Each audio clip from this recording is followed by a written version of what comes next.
नमस्कार। तपसरा आज दोपहर तक में एक बार फिर आपका स्वागत है और मैं हूं दर्शपल गुप्ता और मेरे साथ है वरिष्ठ पत्रकार सतीश वर्मा जी। सतीश जी होम मिनिस्टर जम्मू कश्मीर से होकर के हैं और उसके साथ साथ ये राजनीतिक गतिविधियां बढ़ गई हैं। हर पार्टी जो है सामने आ रही है। बिल्कुल। अब कांग्रेस के चुनाव आ रहे हैं जी। और कांग्रेस के चुनाव में मल्लिकार्जुन खड़गे जो प्रेसिडेंट के लिए खड़े हैं वो भी 9 तारीख को जम्मू आ रहे हैं वोट मांगने के लिए कांग्रेस से। जी। गृह मंत्री ने एक स्थानीय पत्रकार में जी इंटरव्यू दिया और उन्होंने कहा कि फ्री एंड फेयर इलेक्शन होंगे। बहुत सी बातें की उन्होंने, उनके बारे में हम बात करेंगे। लेकिन उनकी बातों का जवाब जो है फारूक अब्दुल्ला ने, नेशनल कॉन्फ्रेंस के जो अध्यक्ष है फारूक अब्दुल्ला ने, उन्होंने एक 5 पेज का डोजर जारी किया। बिल्कुल। अग्निवीर जो है उनकी जो है भर्ती शुरू हो गई है और इसके साथ साथ सबसे बड़ी बात यह है शेरे कश्मीर एग्रीकल्चर यूनिवर्सिटी का नाम बदलकर बाबा जीतो नाम रखा जाएगा। जी खबर। तो सबसे पहले चुनावों की बात करते हैं, राजनीति बात करते हैं, क्योंकि होम मिनिस्टर का यहाँ 3 दिन का जो दौरा रहा वो फिर वो बासी कड़ी में उबाल आ गया। घर में जो चुप कर बैठे सब बाहर आ गए। सब राजनीतिक कार्यकर्ता नेता जो है उनको लगा कि शायद चुनाव बहुत जल्दी आने वाले हैं, वो उसके लिए सब बाहर निकलना शुरू आ गए। और कांग्रेस के चूंकि चुनाव हैं ही हैं, वो तो 17 तारीख को उनके इलेक्शन है और वहाँ पे मल्लिकार्जुन खड़गे जो खड़े हैं उनके साथ साथ। लेकिन जम्मू में वो आ रहे हैं 9 तारीख को आ रहे हैं, परसों आ रहे हैं। जम्मू और श्रीनगर, पहले श्रीनगर जाएंगे फिर जम्मू आएंगे। जम्मू कश्मीर में 339 डेलीगेट हैं, 339 वोट हैं। वो जिस तरह से बाकी चुनावों के लिए वोट मांगते हैं इसलिए आप ये भी आ रहे हैं कांग्रेस के अध्यक्ष बनने के लिए इन डेलीगेट से चुनाव वोट मांगने के लिए। बिल्कुल ठीक कह रहे हैं। देखिए कोट एंड कोट ये है, ये चूंकि गांधी परिवार के सपोर्टेड कैंडिडेट हैं, दूसरी ओर शशि थरूर हैं। शशि थरूर वैसे भी बड़े कंट्रोवर्शियल कहे गए हैं। उनकी राशि में शायद शादी नहीं है, 3 शादियाँ भी हुई लेकिन परवान नहीं चढ़ी। कहने का मतलब यह है कि उन्होंने उनके खिलाफ एक प्रतिद्वंदी के तौर पे पर्चा भरा है। वो अपना साउथ में शक्ति लगा रहे हैं, केरला में जहाँ के मूर्त है वो MP हैं और वो दूसरे राज्यों में भी जाएंगे। लेकिन आपने जिनका जिक्र किया मल्लिकार्जुन खड़गे, ये परसों आ रहे हैं और 339 जो डेलीगेट्स हैं उनके समर्थन मांगने की बात आ रहे हैं। चूँकि 17 को मतदान है, अगर शशि थरूर नहीं खड़े होते अनपोज आ सकते थे। बिल्कुल। हालांकि इन्होंने कहा भी, जो हम इनके बयान देखते रहे सोशल मीडिया वगैरह पे, कि मल्लिकार्जुन ने कहा कोशिश होनी चाहिए कि अनपोज चुनाव हो, ज़्यादा बेहतर है, खटास नहीं रहती मन में। अब ये है कि देखिए वो वोट मांगने के लिए शशि थरूर भी कुछ ना कुछ खिलाफ बोलेंगे तो उसका एक पार्टी लेवल पर एक गलत असर जाता है। लेकिन उसके बावजूद भी देखा जाए एक चीज़, ये कांग्रेस गांधी परिवार ये भी कहने की कोशिश कर रहा है या उनके समर्थक कि देखिए लोकतंत्र है पार्टी के अंदर। सबसे बड़ी बात है डेमोक्रेटिक सिस्टम चुनाव। ये नहीं है कि वन मैन जिसको कहा जी उसके पीछे सब चल दिए। हम समझते हैं कि अच्छी स्वस्थ परंपरा है, शशि थरूर लड़ रहे हैं, ये अच्छी बात है, उनको पूरी ताकत से लड़ना चाहिए।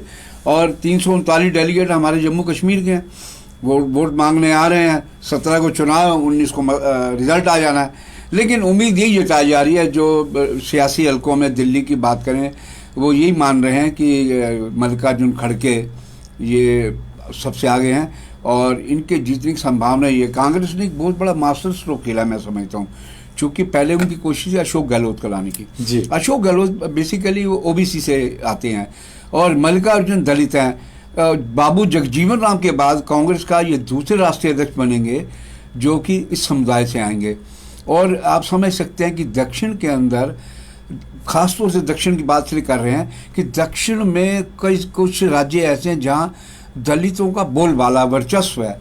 वो जिस ओर जाते हैं उस ओर सत्ता का असर होता है। लेकिन पूरे देश में दलित हैं, तो हम समझते हैं कांग्रेस ने एक मास्टर स्ट्रोक खेला। और वैसे भी आज तक ये चुनाव नहीं आ रहे, जितने चुनाव लड़े हैं चाहे असेंबली का या लोकसभा का, ये इनके फेवर में बहुत बड़ा। देखिए इंदिरा गांधी तक हार गई रायबरेली, लेकिन ये नहीं आ रहे। हम समझते हैं कि एक बहुत ही कद्दावर, काबिल और इनकी जितनी खूबियाँ कही जाए उतनी कम है। और सबसे बड़ी बात यह है कि हालांकि शशि थरूर भी गांधी परिवार के लिए हैं, नॉमिनेशन भरने से पहले सोनिया गांधी को प्रणाम करने गए। अशोक गहलोत के ऊपर एक हल्का सा झटका जरूर लगा जो वहाँ तमाशा हुआ, तो हम समझते हैं कि मल्लिकार्जुन का जीतना लगभग तय लग रहा है, बाकी 17 तारीख को मतदान साबित करेगा। जी, आपने शशि थरूर के बारे में ये कहा कि हमेशा कंट्रोवर्शियल रहे, इसमें कोई शक नहीं है, बिल्कुल। लेकिन सिर्फ एक ही बात इनकी मुझे अच्छी लगी, जब अंतर्राष्ट्रीय स्तर पर उन्होंने भारत का पक्ष रखा ना, जी जी जी, वो बहुत बढ़िया था। बाकी ये हमेशा रहे, लेकिन स्त्री जी जो मुझे इस वक्त समझ आ रही है, मैं आपसे भी ये जानना चाहूंगा कि इस वक्त उत्तर और दक्षिण में बांट रहा है भारत। जी, दो बड़ी पार्टियां हैं भारत के अंदर, कांग्रेस और भारतीय जनता पार्टी। जी, कांग्रेस का जो जितना भी इस वक्त रुझान है वो दक्षिण की तरफ, और दक्षिण की तरफ से उन्हें भारी बहुमत भी मिल रहा है। वहां से पदयात्रा वहां से शुरू की उन्होंने, जो चीजें कांग्रेस की वहां की स्टेट्स में भी है, उनका ही हुकूमत है। उसके अलावा आने वाले समय में भी जिस तरह से सर्वे सामने आ रहे हैं, वो यही लग रहा है कि दक्षिण की तरफ से कांग्रेस को लाभ होने वाला है और उत्तर में उनको नुकसान होने वाला है। नुकसान इन द सेंस कि भारतीय जनता पार्टी का जो अपना वर्कर है, अपना वोट बैंक है, वो बंटने के कम चांसेस है, कांग्रेस के बंटने के ज्यादा चांसेस है। नहीं, आपने बड़ा अहम और सुंदर सवाल उठाया, बड़ी बात कही है। देखिए, यही वजह है जो उन्होंने कन्याकुमारी से कश्मीर की यात्रा उन्होंने शुरू की। नहीं तो कश्मीर से अगर वो उत्तर भारत शुरू करते तो स्वाभाविक है कि साम दाम दंड भेद जो सत्ता में बैठे लोग हैं उनकी यात्रा को सफल नहीं होने देते। केरला जैसा राज्य जहाँ पर मार्क्सवादियों की सरकार है और कांग्रेस का भी वहाँ बड़ा अच्छा कहा जाए कि बेस है, उन्होंने वहाँ से शुरू किया, वो नीचे से ऊपर की ओर आ रहे हैं। और हम अब आज भी देख रहे थे, देखिए ना, केरल से निकले, आज वो कर्नाटक में है, कर्नाटक में कई दिन का उनका सफ़र है, लेकिन हमने कहीं नहीं देखा कि सैकड़ों लोग हैं, हजारों लोग हैं उनके उसके अंदर। ये अलग बात है कि कोट एंड कोट गोदी मीडिया जो है वो उसको झलक भर दिखाता है या दिखाता नहीं है। एनडीटीवी का हमने देखा कि एनडीटीवी या इंडिया टुडे और आज तक ने कल उसको दिखाने की कोशिश करी। तो हम समझते हैं कल सोनिया गांधी, सोनिया गांधी के जाने से भी कार्यकर्ताओं में खासा उत्साह बना। और कल के जो 2-3 विजुअल हैं, एक सीतारमैया जो चीफ मिनिस्टर रहे कांग्रेस के, वो हालांकि उनकी उम्र 70 प्लस है, राहुल गांधी ने उनको भी हाथ पकड़ के दौड़ाया 1 किलोमीटर तक। सोनिया गांधी चली, एक बच्ची जो थी जब उनके करीब बार से गिर गई थी, उनको उठाकर सोनिया गांधी और राहुल गांधी ने गले से लगाया, सहलाया। तो ये जो विजुअल आ रहे हैं ये कहीं ना कहीं कनेक्ट करते हैं हम लोगों से। मैं समझता हूँ कि ये दिखाते हैं कि चाहे ये गेम है, कुछ भी है, लेकिन एक पब्लिक में मैसेज आता है कि एक ह्यूमन बीइंग चीज़ें हो रही हैं और साउथ से कैसे आगे काफिला बढ़ रहा है। लेकिन हम पहले भी जिक्र कर चुके हैं पीपी न्यूज़ लाइन में, असली इसकी परीक्षा तब होगी इस रैली की जब ये हिंदी हार्टलैंड में रैली स्टेट में आएगी और भाजपा शासित, हालांकि कर्नाटक में भाजपा शासित है, जैसे यूपी में कुछ दिन है, इस प्रकार के मध्य प्रदेश में। तो मैं समझता हूँ इन राज्यों में जब रैली आएगी और असली परीक्षा जब दिल्ली भी खिलाफ, हरियाणा में भी खिलाफ, पंजाब में भी खिलाफ, उत्तर प्रदेश, जम्मू कश्मीर में भी, ये जो 4 राज्य हैं, अगर ये रैली इसका 50% भी अगर gateway of Jammu Kashmir यानी लखनपुर के अंदर प्रवेश कर जाती है, तो हम समझते हैं, जो सियासी जानकार हैं, जो पंडित हैं, सियासत को बेहद करीब से, उनका मानना है कि अगर इसका आधा 50% भी रैली रह जाती है, तब भी जम्मू कश्मीर में चुनावी समीकरण बहुत तेजी से बदलेंगे। जी, बिल्कुल सही कहा आपने। जी जी, गृह मंत्री के दौरा हुआ जम्मू कश्मीर में, जी, बहुत सी बातें सामने भी आई। जी, कल उन्होंने जाते जाते जो हमारे जहाँ का रीजनल पेपर है संजीव प्रकाल जिनके हैं एक्सेंचर का, उनमें एक बड़ा डिटेल इंटरव्यू दिया। बिल्कुल बहुत सी अच्छी बातें संजीव प्रकाल ने बड़े अच्छे ढंग से सारा इंटरव्यू किया है। बड़ा काबिल, बहुत काबिल रिपोर्टर है, बहुत अच्छी बात उन्होंने की है। बातें तो उन्होंने ऑलमोस्ट वही कही जो उन्होंने चुनाव के दौरान, रैलियों के दौरान अपने भाषण में कही है। लेकिन उन्होंने ये भी कहा हमारे राज्य में ही पंचायत के इलेक्शन हुए, BDC हुए, DDC हुए, जो चीज़ें हैं सब हमारे राज्य में हुई। हम ही ने 370 हटाने के बाद यहाँ से आतंकवाद ख़त्म किया। यहाँ पे 225 स्कीमें ऐसी हैं जो ऑनलाइन है।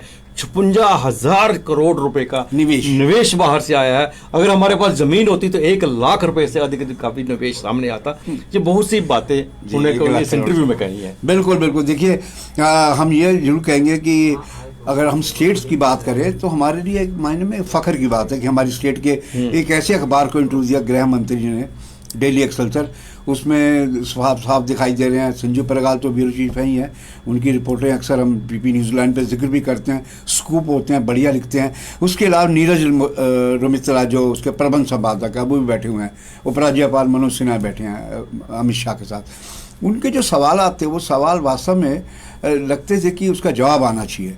उन्होंने आज़ाद को लेकर भी सवाल पूछा, उन्होंने कहा ठीक, आज़ाद कांग्रेस से अलग हो गया है, हर आदमी को फ्रीडम है, लोकतंत्र में चुनाव लड़े, लेकिन उससे ज़्यादा आज़ाद पे कोई टिप्पणी नहीं करी। एक उन्होंने जो सबसे बड़ी बात की, मैं पूरा इंटरव्यू पढ़ रहा था, उन्होंने कहा कि खलिक जो सिस्टम है वो अब लागू नहीं होगा। खलिक से मैं समझ नहीं पाया खलिक क्यों कहना था। फिर मुझे पता चला 60 के दशक में एक खलिक DC होते थे जम्मू कश्मीर। वो क्या करते थे, कांग्रेस और नेशनल कॉन्फ्रेंस जिन कैंडिडेट्स को एक्सेप्ट करना चाहती थी, बाकी के पर्चे वो खारिज कराते थे, आती थी। तो वो कहते हम वो खलिक सिस्टम नहीं चलने देंगे। मतलब ये बहुत बड़ी बात। उन्होंने फिर ये भी कहा कि कई सीटें ऐसी थी कश्मीर के अंदर, उन्होंने जैसे आइसलैंड होता है ना कि वो मेरा टापू है, वो टापू नुमा सीटें थी जहां पर केवल और केवल NC और कांग्रेस के लोग जीतते थे। उसको भी हमने ये नए परसीमन आयोग की कवायद में उसको ठीक किया। तो उनके इशारे साफ थे कि कश्मीर में, ये नहीं कि जम्मू में सीटें उन्होंने सीधी की हैं या डीमार्केशन की है, रीड्राइंग की है, उन्होंने कश्मीर में भी की है। और हम समझते हैं जिस प्रकार के उन्होंने जवाब दिए हैं संजीव परगाल और नीरज रोमित्रा को, उन्होंने ये भी कहा कि चुनाव पारदर्शी होंगे, फ्री एंड फेयर होंगे, और पहले अपनी कवायद कर ले चुनाव आयोग, उसके बाद सिक्योरिटी एजेंसीज की बात होगी, एडमिनिस्ट्रेशन की बात होगी। तो उन्होंने बिटवीन द लाइन ये कहने की कोशिश की है कि चुनाव होंगे और लाजमी होंगे। लेकिन इसके साथ जो आपने कहा है आजाद के बारे में ज्यादा उन्होंने नहीं कहा, लेकिन ये बात उन्होंने कही है कि जो रोशनी एक्ट में है बख्शा नहीं जाएगा। जब रोशनी एक्ट की बात आती है तो आजाद साहब का नाम सामने आता है। बिल्कुल। हालांकि आजाद पार्टी जो है वो भारतीय जनता पार्टी के विरुद्ध नहीं बोल रही। कल ही उनके जनरल सेक्रेटरी जो नवनिर्वाचित जनरल सेक्रेटरी हुए हैं, बहुत देर से घर में बैठे थे RS से, उन्होंने भी वेलकम किया होम मिनिस्टर के उस जो पहाड़ियों के लिए और गुजर बकर वालों के लिए किया। भाषा उनकी भी उनकी तरफ जा रही है, इसलिए कम आपस में अभी दूरियां कम बनाने की कोशिश कर रहे हैं। वो तो अब समय बताएगा। लेकिन इसके साथ साथ डॉक्टर फारूक अब्दुल्ला इन सब चीजों का जवाब दिया है। बिल्कुल। उन्होंने कहा, उन्होंने 5 पेज का डोजर जारी किया, जो ये सब चीजें हैं सब मेरे कार्यकाल में ही शुरू किया, ये हमने शुरू किया। बिल्कुल। देखिए आजाद साहब की और उनकी बात करें, वो एक फिल्म आई थी ना, कहते जोत से जोत जगाते चलो, प्रेम की गंगा बहाते चलो। तो दोनों में कहीं ना कहीं जनसंघ का भी जब था ना चुनाव, उनका दीपक होता था तब भी ये गाना चलता था। इसलिए आजाद साहब के बारे में बहुत कुछ कहा जा चुका है। अल्ताफ बुखारी ने भी कहा जम्मू कश्मीर पार्टी ने कि ये उन्हीं के एजेंट है, उन्होंने बल्कि एजेंट शख्स वजूद किया। तो ये वो बेहतर जानते हैं वो कहाँ स्टैंड करते हैं। लेकिन ये है कि 20 जो सवाल थे इनके, अपना संजीव परगाल के और नीरज रोमित्रा के, वो वास्तव में वो सवाल वो थे जिनका जवाब आना चाहिए था। आगे आते हैं फारूक अब्दुल्ला साहब। देखिए हम उम्मीद कर रहे थे कि फारूक अब्दुल्ला हो गए या कांग्रेस होगी या PDP, चूँकि ये 3 परवाह इन्हीं की बात की जा रही थी। लेकिन फारूक अब्दुल्ला का सबसे पहले जवाब आया 5 पेज का। उन्होंने जो वाइट पेपर जारी किया, उन्होंने बताया कि हमारे शासनकाल में क्या क्या परियोजना है, दुलस्ती है, उड़ी है, उसके अलावा ये जो चंद्रकोट का है, ये सब हमारे टाइम में प्रोजेक्ट है। ये अलग बात है कि सेंटर स्पॉन्सर्ड ये स्कीमें होती हैं। उन्होंने ये भी कहा कि सबसे ज़्यादा शहादतें हमारे कार्यकर्ताओं की, नेताओं और कार्यकर्ताओं की। तो फारूक अब्दुल्ला ने जवाब देने की कोशिश की है, लेकिन फारूक अब्दुल्ला को ये भी चिंता सता रही है जिस प्रकार से परिसीमन से रीड्राइंग हुई है सीटों की, वो कहीं उनके लिए चुनौती ना बन जाए। लेकिन इसमें मैं सीजी एक थोड़ी सी बात जोड़ूंगा जी। इन सब सरकारों ने जी दिल्ली वेजर्स के ऊपर जो जुल्म किया है उसे खत्म क्यों नहीं कर रहे, ये नहीं समझ में आ रही। वो बेचारे आज भी 107 दिन हो गए हैं सड़कों में मरे रहे हैं। उनके परिवार में से कईयों ने आत्महत्या कर लिया, बच्चे भूखे बैठ रहे हैं, स्कूल नहीं जा रहे, हालात इतने खराब है। ये भी इन सरकारों की देन है, इनको क्यों नहीं मानते हैं? देखिए ये गृह मंत्री को इस पर भी बोलना चाहिए था। बड़ी उम्मीद थी लोगों की कि भाई गृह मंत्री आए। देखो ना, अपने शासक से लोग उम्मीद करेंगे ना, कि कोई गैर से तो उम्मीद करेंगे नहीं। वो बड़ी उम्मीदें थी कि होम मिनिस्टर दिल्ली से आ रहे हैं, हो सकता है हमारे बारे में 2 शब्द कहें। लेकिन उनको बड़ी तकलीफ हुई जब उनके बारे में निराशा लगी, जब उनके बारे में बोला नहीं गया। आपने ठीक कहा कि 7 दिन हो गए पीपी न्यूज़ लाइन लगातार इस विषय को उठाए हुए है और उठाता रहेगा जब तक इनका आंदोलन चलेगा। मैं समझता हूँ कि इस बारे में भी लाजमी तौर पर चर्चा होनी चाहिए। आज 5 बजे पीपी न्यूज़ लाइन पे आप देखिएगा, डेली वेजर्स के नेताओं से हमने बात की है, उनके क्या हालात है, उन पे क्या इस वक्त बन रही है, उनके परिवार किस तरह सफ़र कर रहे हैं, ये सब चीज़ें जानने के लिए पीपी न्यूज़ लाइन में आप देखिएगा। सीजी अग्निवीर की शुरुआत हो गई है, यहाँ सुनमा में भी उनकी भर्ती शुरू हो गई है। हालांकि देखिए अग्निवीर को लेकर बड़ा चौतरफा हंगामा हो अल्लाह विरोध हुआ, विपक्ष ने खास तौर से किया, लेकिन अब जब आपके सामने कोई विकल्प नहीं है तो आपको जो मिल रहा है आप उसी में संतोष करना पड़ेगा। मैं समझता हूँ सेना की ओर से सुंजवा में शुरू किया गया भर्ती अभियान अग्निवीर, और जो जानकारी मिल रही है इस बारे में, बल्कि जो प्रवक्ता हैं रक्षा मंत्रालय के जम्मू में लेफ्टिनेंट कर्नल देवेंद्र आनंद, उन्होंने भी इस बाबत जानकारी देने की कोशिश की है।